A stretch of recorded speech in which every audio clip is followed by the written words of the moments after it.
이기는 법, 무너지는 법. 이기고 싶으십니까? 오늘 이기는 법을 알려드리겠습니다.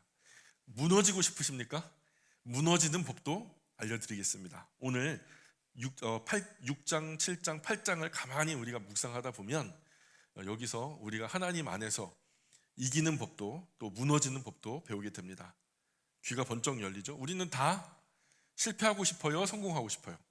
성공하고 싶죠. 안 무너지고 싶죠. 실패의 원인을 알고 싶어 하기 때문에 그렇습니다.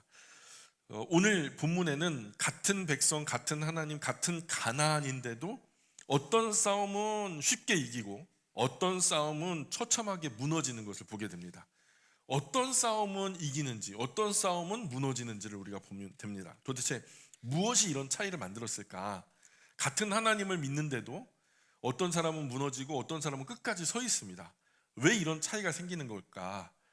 이 성경은 그 차이를 아주 정직하게 보여줍니다. 그래서 첫 번째 6장에 보면 하나님의 방법으로 싸워야 이긴다라는 거예요. 6장의 주제가 그겁니다. 이스라엘 앞에 여리고성이 서 있습니다. 이 성은 단순한 도시가 아닙니다. 여러 번 여리고성이 어떻게 생겼는지, 얼마나 튼튼한 성이었는지를 제가 말씀을 드렸습니다. 그래서 그것이 아주 높은 성벽, 그리고 성벽과 성벽 사이에 해자가 있고요, 그리고 견고한 방어선이 있고요, 철저하게 폐쇄되어서 외부에서 바깥으로, 안에서 바깥으로 나가기도 쉽지 않습니다. 사람 눈으로 보면 절대 무너질 수 없는 성이죠. 그런데 하나님 작전이 이상합니다. 하나님이 공성틀을 만들어 가지고 성벽을 헐거나 아니면 성벽을 뛰어넘어서 돌을 던지거나 이런 것이 아니라 6장 2절로 5절까지 한번 우리 차분히 읽어보겠습니다. 6장 2절 3절 4절 5절까지 읽어봅니다. 시작. 여호와께서 여호수아에게 이르시되 보라, 내가 여리고와 그 왕과 용사들을 내 손에 넘겨주었으니 너희 모든 군사는 그 성을 둘러 성 주위를 매일 한 번씩 돌 때 엿새 동안을 그리하라. 제사장 7은 7양각 나팔을 잡고 언약궤 앞에서 나아갈 것이요, 7째 날에는 그 성을 7번 돌며 그 제사장들은 나팔을 불 것이며, 제사장들이 양각 나팔을 길게 불어 그 나팔 소리가 너희에게 들릴 때에는 백성은 다 큰 소리로 외쳐 부를 것이라. 그리하면 그 성벽이 무너져 내리니니 각은 각기 앞으로 돌아갈지니라 하시매. 싸움 준비가 참 특이한 게 여리고성을 하루에 한 바퀴씩 돌아라 이래요. 지금 여리고성이 어느 정도 규모냐면 우남뜰 아시죠? 1단지가 저쪽 끝이죠. 저쪽 끝에서부터 5단지를 포함한 그 정도 큰 거리예요. 그러니까 하루에 한 바퀴 도는 거 어렵지 않겠죠? 크게 한 바퀴 돌면 1시간?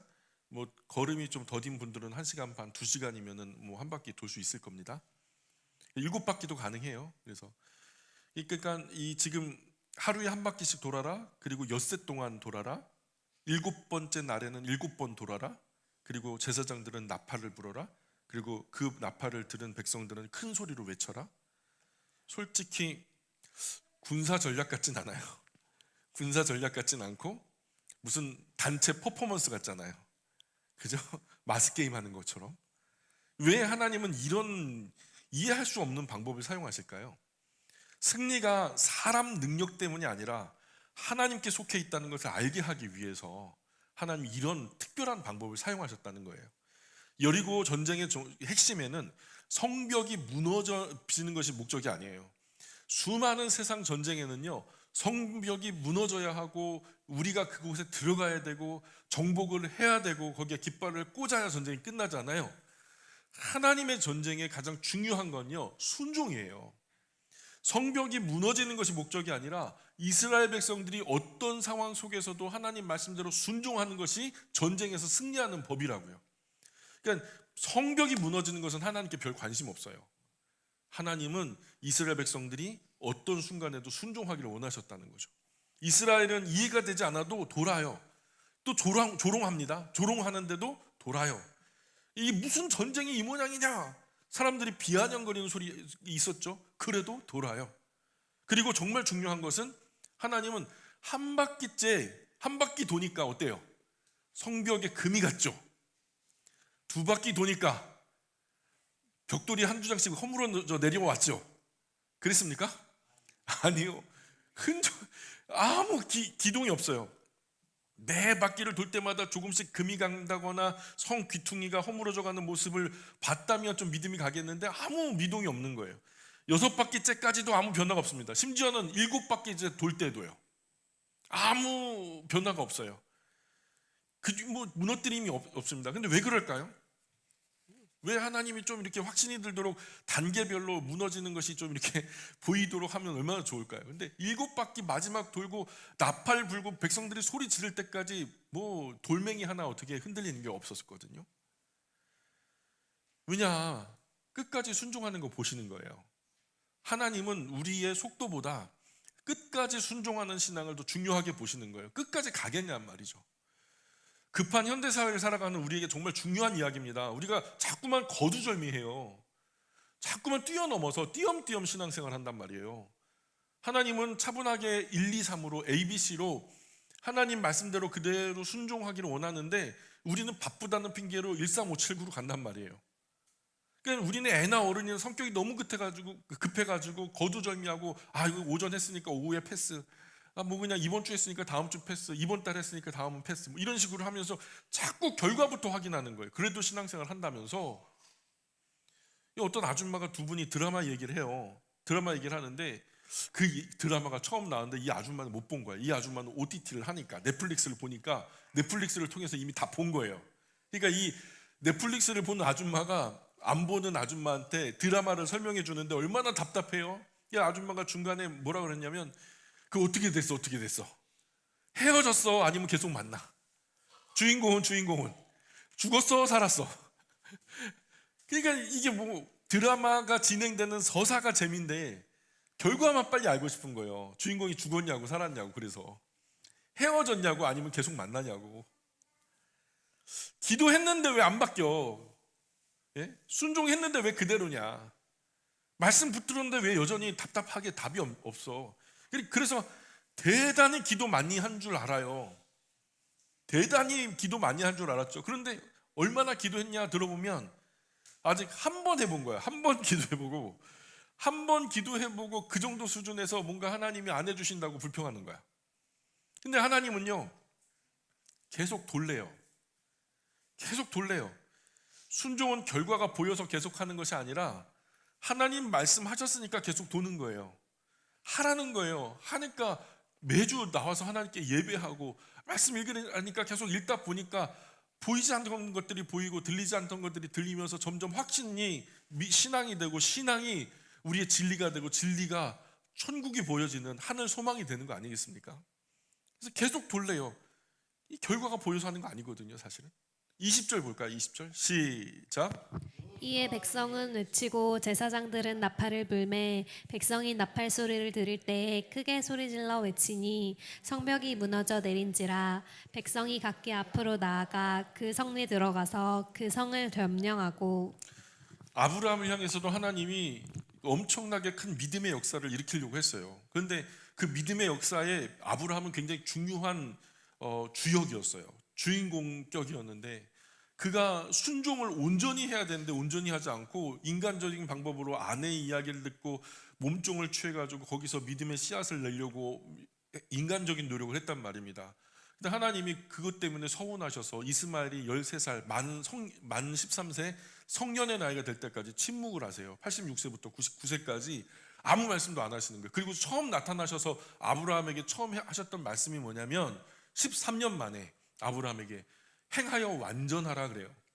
순종하려면 온전하게 순종해, 이 말씀하셨단 말이에요. 오늘 저와 여러분이 크게 들어야 할 말씀이 이런 부분이라고 저는 봐요. 우리 인생에도 여리고성이 있어요. 절대 바뀌지 않을 것 같은 고질적인 문제, 무너질 수 없어 보이는 현실들, 오래된 상처와 죄의 습관들. 그런데 꼭 기억하셔야 할 건 하나님이 무너뜨리시면 하루아침에 무너집니다. 우리의 능력과는 상관없이 하나님이 하시고자 하시면 그 순간 끝나는 거예요. 그러니까 그때까지는 우리는 계속 마땅히 해야 할 본분을 지켜내야 됩니다. 우리의 자리를 지켜야 해요. 단순히 자리 지키는 것으로 끝나면 안 되고 그 자리에서 본분의 역할을 잘 감당해야 됩니다. 주님이 온전하다 여기실 때까지 온전히 순종해야 됩니다. 그러면 무너집니다. 두 번째 7장으로 건너가 보시면 7장의 제목은 탐욕은 공동체 전체를 무너뜨린다는 제목을 달았어요. 여러분 여기에 주인공이 누군지 잘 아시죠? 저 아간입니다. 이름이 뭡니까? 아간이. 아간. 이름이 좀 간사하죠? 아간. 아, 간사한 사람. 아간. 자, 그런데 놀라운 일이 벌어지죠. 여리고성 전투에서 크게 승리를 했는데, 그러나 그보다 훨씬 더 작고 싸우기 쉬운 성 아이성. 아이성 전투, 이름도 아이예요. 얼마나 작으면. 아이성 전투에서는 처참하게 패배를 한 거죠. 11절 12절 읽어봅니다. 11절 12절 시작. 이스라엘이 범죄하여 내가 그들에게 명령한 나의 언약을 어겼으며 또한 그들이 온전히 바친 물건을 가져가고 도둑질하며 속이고 그것을 그들의 물건들 가운데에 두었느니라. 그러므로 이스라엘 자손들이 그들이 원수 앞에 능히 맞서지 못하고 그 앞에서 돌아섰나니 이는 그들도 온전히 바친 것이 됨이라. 그 온전히 바친 물건을 너희 중에서 멸하지 아니하면 내가 다시는 너희와 함께 있지 아니하리라. 이스라엘이 방심한 거죠. 이 정도는 뭐 껌이지 뭐. 그죠? 이거 기도 안 하고 그냥 해도 그냥 간단하게 해결될 줄 알았죠. 결과는 패배입니다. 왜요? 그 원인이 엉뚱한 곳에서 나타나요. 아간이라는 사람 때문인데요. 하나님은 여리고의 모든 전리품을 바쳐라 말씀하셨죠. 그러나 그 좋은 전리품이 보이니까 마음을 빼앗겼고 아간은 그것을 자기의 거처에 숨겨버립니다. 그래서 21절에 아간이 실토하죠. 읽어봅니다. 시작. 내가 노력한 물건 중에 시날산의 아름다운 외투 한 벌과 은 200세겔과 그 무게가 50세겔 되는 금덩이 하나를 보고 탐내어 가졌나이다. 보소서 이제 그 물건들을 내 장막 가운데 땅속에 감추었는데 은은 그 밑에 있나이다 하더라. 이게 작은 양이 아닙니다. 금이요. 이 시날산 외투 한 벌 은 200세겔에다가 우 50세겔 되는 금덩어리. 이거 시가로 치면 한 10억 가까이 될걸요. 지금 시세로 치면. 여러분 오늘 예배 오늘 쉬시면 10억 드립니다 하면은 쉬시겠습니까? 왜요? 10만 원이면 어떻게 비벼볼 만한데 10억이라니까 좀 고민이 됩니까? 그럴만 하죠. 아간이 대단하게 간사한 사람이 아니에요. 사실은 우리랑 성정이 비슷한 사람입니다. 견물생심이라고 보니까 마음이 흔들리는 거예요. 잘 보세요. 죄는 갑자기 터지지 않아요. 보고 욕심내고 가져갑니다. 아간의 죄의 핵심은 단순히 물건 훔친 게 아닙니다. 하나님 말씀보다 자기 욕심에 순종한 거죠. 하나님 말씀이 있고 자신의 욕심의 욕구도 있죠. 근데 그 두 가지가 동시에 요구를 할 때는 누구 이야기를 듣는 게 맞아요? 하나님 말씀에 순종하는 것이 맞죠. 그런데 아간은 자기 욕심에 순종한 거예요. 그리고 더 중요한 것은 이렇게 숨긴 죄는 개인에게서 끝나지 않았다는 거예요. 이스라엘 전체가 패배했다는 거죠. 그죠? 모세의 누나가 누구죠? 그죠? 미리암이죠. 그가 지도자를 공격합니다. 나병이 났죠. 근데 그가 성 밖에 쫓겨나서 멈추게 돼요. 근데 미리암만 멈추니까 아니면 이스라엘 전체가 멈춥니까? 전체가 피해를 보는 거예요. 사탄은 우리를 계속 속여요. 너 하나쯤은 괜찮다고. 뭐 너만 그렇게 사는 거 아니야. 다들 그렇게 살아. 너만 집사야. 다른 사람들도 집사고 너만 장로야. 다른 사람들도 장로야. 다 그리스도인이야. 그런데 다들 그렇게 살아. 왜 유난 떨어? 이 정도는 괜찮아. 관행이야 관행. 아무도 몰라. 하나님도 이해하실 거야. 여러분 혹하죠. 애초에 사자를 애완용으로 키우는 사람 없죠. 여러분 댁에서 사자 키우시는 분, 사자 같은 고양이는 키우시는 분은 알지만 사자를 애완용으로 키우진 않죠. 우리에게요 애완용 죄라는 것은 없어요. 애완용 죄라는 것은 없어요. 죄는 사람을 사망으로 사로잡아 갑니다. 반드시 죽입니다. 죄는 통제하는 순간까지는 장난감 같지만 결국 우리를 통제하기 시작합니다. 우리를 사로잡아 가요. 또한 숨겨진 죄는 반드시 공동체를 흔들어 버립니다.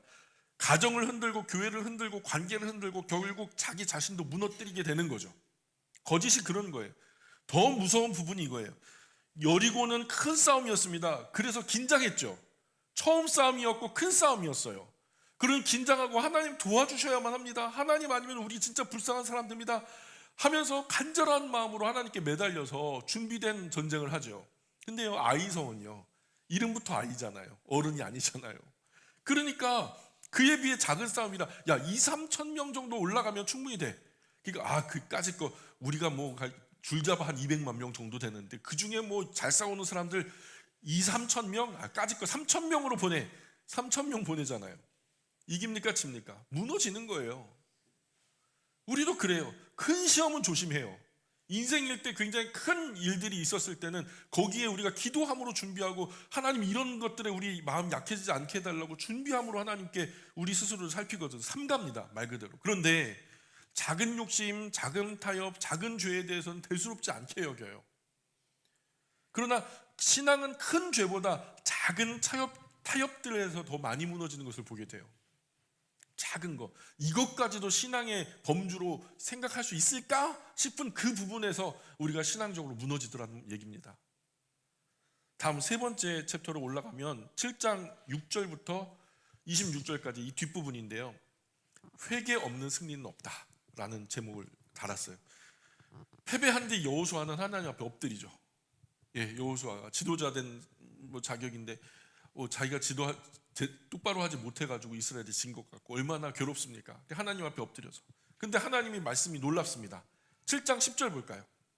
7장 10절 읽어보겠습니다. 시작.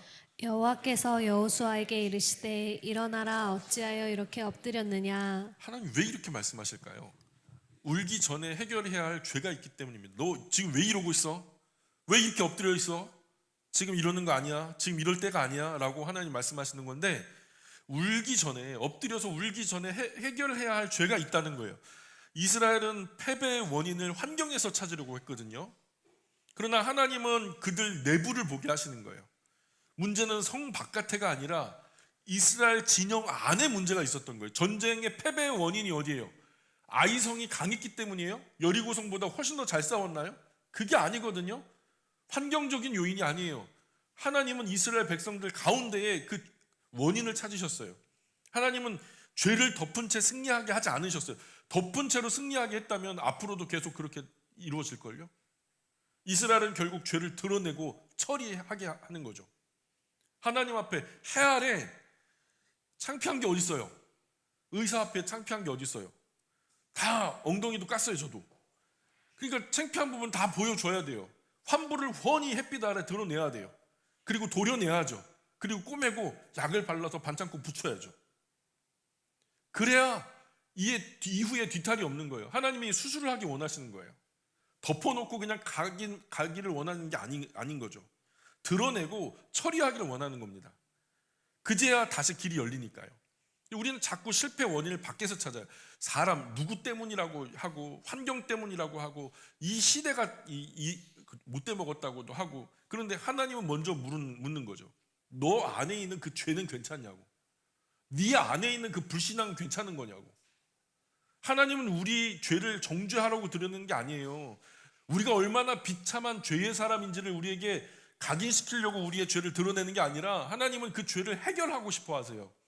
그게 해결돼야 계속해서 하나님과 이스라엘이 함께 갈 수 있을 테니까 살리려고, 다시 살려주시려고 드러내시는 거예요.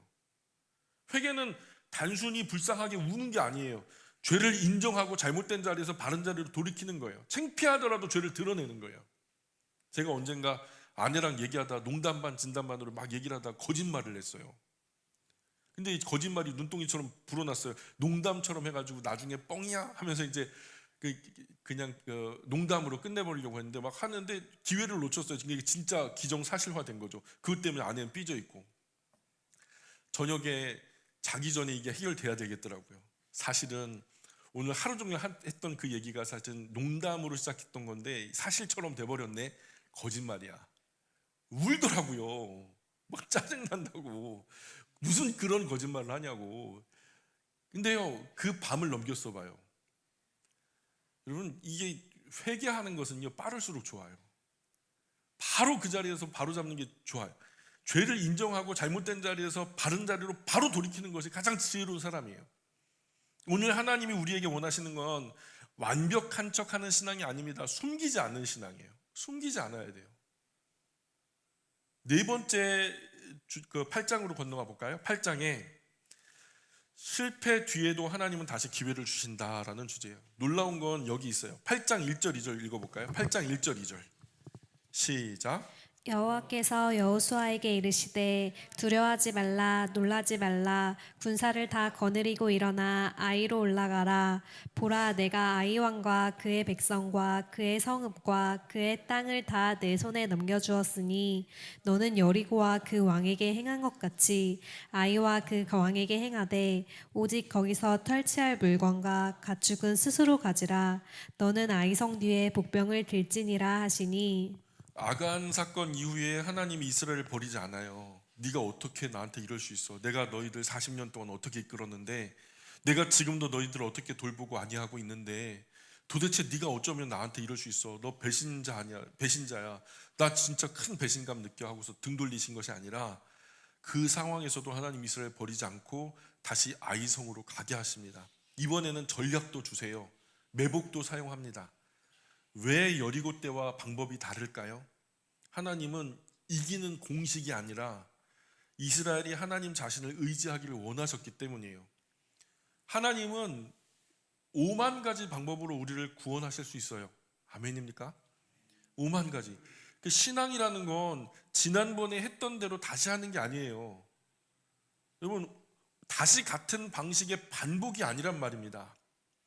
그러니 오늘도 하나님의 음성을 자세히 들어봐야 돼요. 오늘은 오늘이라는 케이스예요. 오늘은 어제와 다른 새로운 상황이란 말이에요. 하나님의 새로운 오늘의 지시를 듣고 오늘 순종해야 될 일이 있단 말이에요. 어제 받은 은혜로 오늘 순종을 대신할 수 없는 거예요. 오늘도 우리에게는 하나님의 은혜가 필요해요. 어제도 어제의 은혜가 필요했고요. 내일도 내일의 은혜가 필요한데요. 순종할 때 그 은혜가 임하는 거거든요. 근데 그 모습이 다 다양해요. 상황마다 환경마다 달라질 수 있어요. 어제 순종의 스타일이 있고 오늘 해야 할 일이 있고 내일 해야 될 일이 있단 말이에요. 그러니까 하나님의 새로운 지시를 잘 듣고 이스라엘이 순종했고 이번에는 승리하잖아요. 여리고성과 다른 방식이었어요. 실패했다고 끝난 게 아닙니다. 죄 처리하고 다시 일어나면 되는 거예요. 이 굉장히 위대한 원리예요. 우리 실수하죠. 죄 때문에 무너집니다. 그러나 거기 주저앉을 수는 없어요. 다시 죄 처리하고 일어나는 방법을 우리에게 가르쳐 주시는 거예요. 우리의 원수 사탄은 실패 이후에 이렇게 말합니다. 너 이제 끝났어. 너 이제 끝났어. 하나님이 너 어떻게 돌봐주셨는데, 너 어려울 때 어떻게 살펴주셨는데, 너 자녀들 그렇게 힘들고 어려울 때 어떻게 하셨는데, 너 이제 끝났어. 하나님 빈정상했어. 그리고서 더 이상 회복 안 될 것처럼 얘기하거든요. 근데 하나님 말씀하는 거예요. 다시 일어나. 가라. 가라. 하나님 정말 긍휼하신 분이에요. 정말 멋지신 분이에요. 마귀가 조장하듯이 그렇게 후진 분이 아니란 말이에요. 얼마나 긍휼이 넘치는 분인지 몰라요. 베드로도 실패했죠. 찌질하게 어린 여자의 앞에서 예수님 모른다고 부인하잖아요. 3번이나. 다윗도 쪽팔리잖아요. 하나님이 주신 은혜가 얼마나 큰데. 이스라엘도 사실 지금 여기서 실패했고요. 그런데요, 회개한 사람은 반드시 세워집니다. 성경이 맥락을 같이 하는 유일한 원리예요. 회개한 사람은 하나님이 다시 들어 쓰신다는 거예요. 오늘 본문은 아주 분명한 영적인 원리를 우리에게 보여줍니다.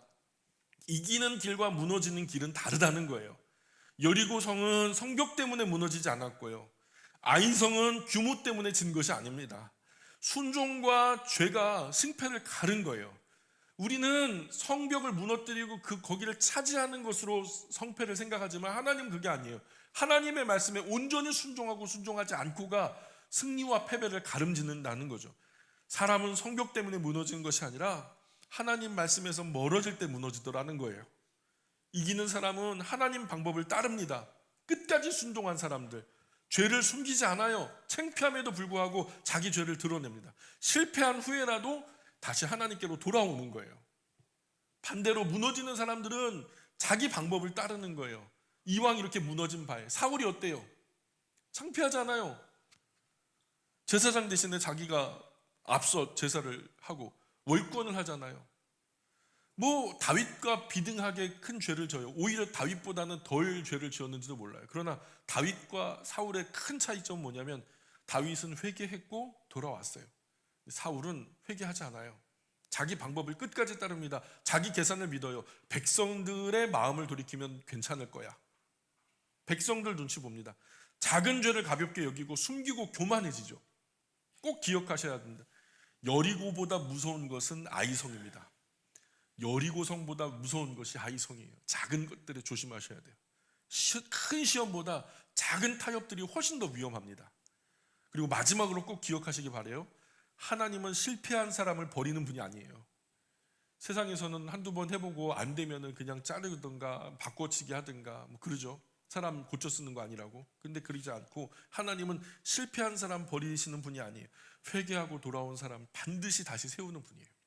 그를 통해서 일하는 것을 기뻐하세요. 왜냐하면 그의 연약함이 하나님의 강함을 나타내는 영광의 도구가 될 테니까. 실패한 사람들, 주저앉았던 사람들. 보세요. 8장 33절, 34절, 35절. 참 제가 감격하는 부분이 이 부분이에요. 8장 34절, 35절 읽어봅니다. 시작.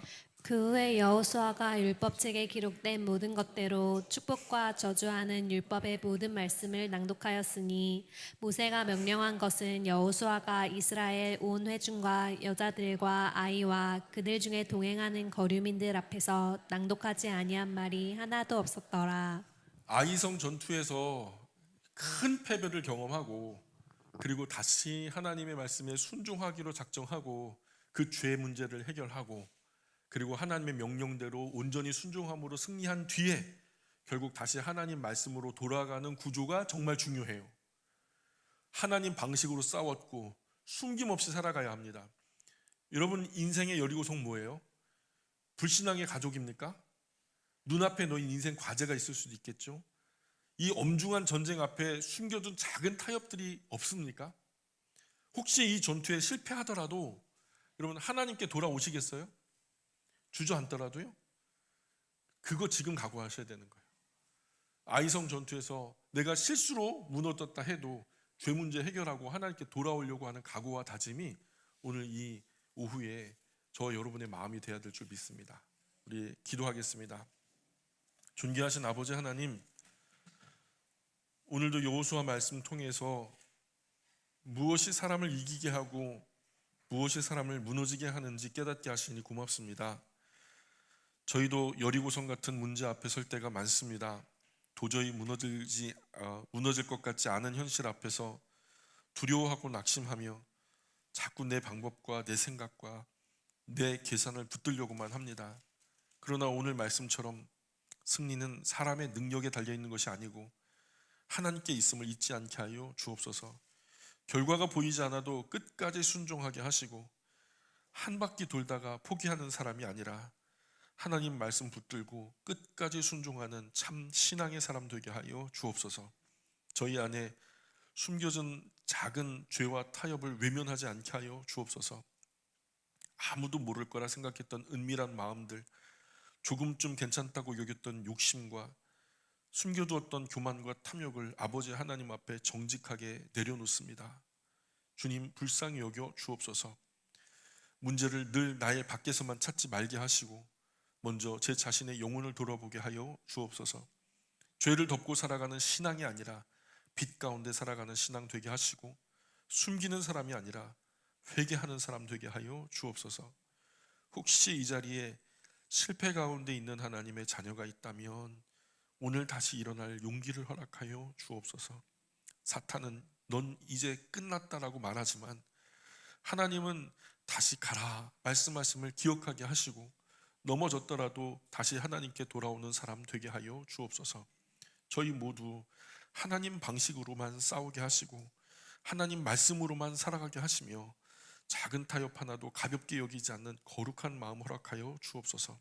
그래서 저희 삶이 무너지는 인생이 아니라 끝까지 하나님과 함께 승리하는 인생 되게 하여 주옵소서. 오늘도 하나님 말씀으로 저희를 붙드시고 다시 세우시는 우리 구주 예수님 이름 의지하여 기도합니다. 아멘.